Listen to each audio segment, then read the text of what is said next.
നമ്മുടെ കൂടെ ഇപ്പോൾ ആലത്തൂർ NDA സ്ഥാനാർത്ഥിയായ ഡോക്ടർ TN സരസു ആണുള്ളത്.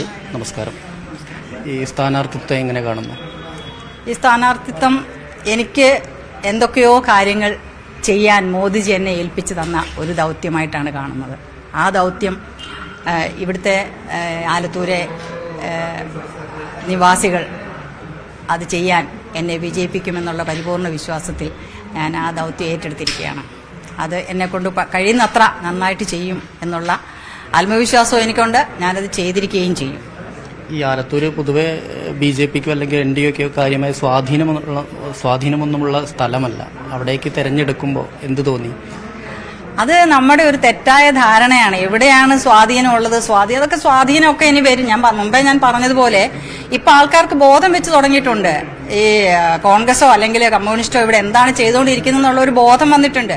ഈ കഴിഞ്ഞ 15 കൊല്ലമായിട്ട് ഇവിടെ നടന്നുകൊണ്ടിരിക്കുന്ന ഡെവലപ്മെന്റ് 60 കൊല്ലം കൊണ്ട് ചെയ്യാൻ പറ്റിയിട്ടുണ്ടോ കോൺഗ്രസ്സുകാർക്ക്? ഇല്ല.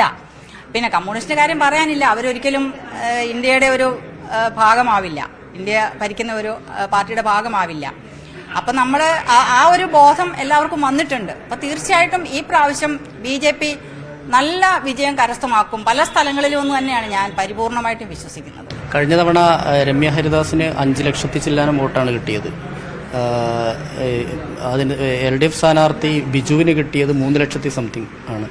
അതിന്റെ താഴെ NDA സ്ഥാനാർത്ഥി കിട്ടിയത് വെറും 87,000 വോട്ട് മാത്രമാണ്. അപ്പൊ അങ്ങനെ ഒരു സാഹചര്യത്തിൽ ഇത്തവണ അത് വലിയ വെല്ലുവിളിയാവില്ലേ? ഞാന് എന്റെ വീട്ടിൽ ജീവിച്ചതിനേക്കാൾ കൂടുതൽ കാലം ജീവിച്ചിട്ടുള്ളത് പാലക്കാടാണ്. ഇവിടെ എത്രയോ വിദ്യാർത്ഥികൾ ഞാൻ പഠിപ്പിച്ചിരിക്കുന്നു. എൻ്റെ സ്വന്തം വീട് പോലെ ഞാൻ കരുതിയിരുന്ന ഒരു സ്ഥലമായിരുന്നു പാലക്കാട്. പാലക്കാടുള്ള ആൾക്കാർ എന്നെ ഒരിക്കലും ഉപേക്ഷിക്കില്ല എന്ന് എനിക്ക് നല്ല വിശ്വാസമുണ്ട്. ഈ പാലക്കാട് വിക്ടോറിയ കോളേജിൽ ഉണ്ടായിരുന്ന സമയത്താണ് SFIയുമായി പ്രശ്നം ഉണ്ടാകുന്നു. അവസാനം മാഡം റിട്ടയർ ചെയ്തു പോകുന്ന സമയത്ത് ഒരു ശവമഞ്ചം, ഒരു പ്രതീകാത്മക ശവമഞ്ചം ഉണ്ടാക്കിക്കൊണ്ട് അതിനെ അല്ലെങ്കിൽ അത് അപഹാസ്യപ്പെടുത്തുകയും അല്ലെങ്കിൽ ആ രീതിയിലുള്ളൊരു വിമർശനം ഉൾപ്പെടെ കൊണ്ടുവരികയും ചെയ്തത് അതിനെങ്ങനെ കാണുന്നു? അത് ഈ തെരഞ്ഞെടുപ്പിൽ ഏതെങ്കിലും രീതിയിൽ ചർച്ച ചെയ്യപ്പെടുമോ? അത് ചർച്ച ചെയ്യപ്പെടേണ്ട ഒരു വിഷയമല്ലേ. കാരണം ഇതേപോലെ ഒരു വിദ്യാർത്ഥി സംഘടനകളെന്ന് ഞാൻ പറയുന്നില്ല, സംഘടന ഇന്ന് പല സ്ഥലത്തും ചെയ്തുകൊണ്ടിരിക്കുന്ന ക്രൂരകൃത്യങ്ങളുടെ കഥകൾ നമ്മൾ ദിവസവും കേൾക്കുന്നുണ്ട്. എല്ലാ ദിവസവും. അതില്ലാത്ത ദിവസങ്ങൾ വളരെ കുറവാണ്. പല തരത്തിലാണ് അവരെ ആൾക്കാർക്ക് ഇങ്ങനെ ദ്രോഹം ചെയ്തുകൊണ്ടിരിക്കുന്നത്. ഞാൻ പറഞ്ഞതുപോലെ ഒരു കുട്ടിയെ എത്രയോ ദിവസങ്ങൾ പീഡിപ്പിച്ച് പച്ചവെള്ളം പോലും കൊടുക്കാതെ കൊല്ലുക എന്ന് പറഞ്ഞു കഴിഞ്ഞാല് അതൊരു മൃഗങ്ങൾ പോലും ചെയ്യുന്ന ക്രൂരതയല്ല. അത്രയും വലിയ ക്രൂരത മനുഷ്യൻ ചെയ്തു എന്ന് വിശ്വസിക്കാൻ നമുക്ക് ബുദ്ധിമുട്ടാണ് പെട്ടെന്ന്. അപ്പൊ പിന്നെ തീർച്ചയായിട്ടും ഇവരുടെ കാര്യത്തിൽ ഒരു തീരുമാനം എടുക്കേണ്ടതാണ്. അതൊക്കെ മനസ്സിലാക്കുന്ന മനുഷ്യര് എന്തായാലും തീർച്ചയായിട്ടും ഈ പ്രാവശ്യം മറിച്ച് ചിന്തിക്കും. BJP മുൻപിൽ വരും എന്ന് തന്നെയാണ് ഞാൻ വിശ്വസിക്കുന്നത്. അത് മാത്രമല്ല, മോദിജിയുടെ ഗ്യാരണ്ടി ഉണ്ട്. മോദിജിയുടെ ഉദ്ദേശം എന്താണ്? നമ്മുടെ ഈ ഇന്ത്യ എന്ന് പറയുന്നത് പഴയാണ്. ഈ 10 കൊല്ലം കൊണ്ട് ഇന്ത്യക്ക് വന്ന മാറ്റം എത്രയാണെന്ന് നിങ്ങൾക്കൊക്കെ അറിയാം, ഞാൻ പറയാതെ തന്നെ. അപ്പൊ ആ ഒരു മാറ്റം ഇനിയും ഒരുപാട് മാറാനുണ്ട്. ഇപ്പം നമ്മള് 3-ാം സ്ഥാനത്തോ 4-ാം സ്ഥാനത്തോ ആണ്. ഇനി നമ്മൾ 1-ാം സ്ഥാനത്തേക്ക് വരണം. അതിനുവേണ്ടിയാണ് മോദിജി ശ്രമിക്കുന്നത്.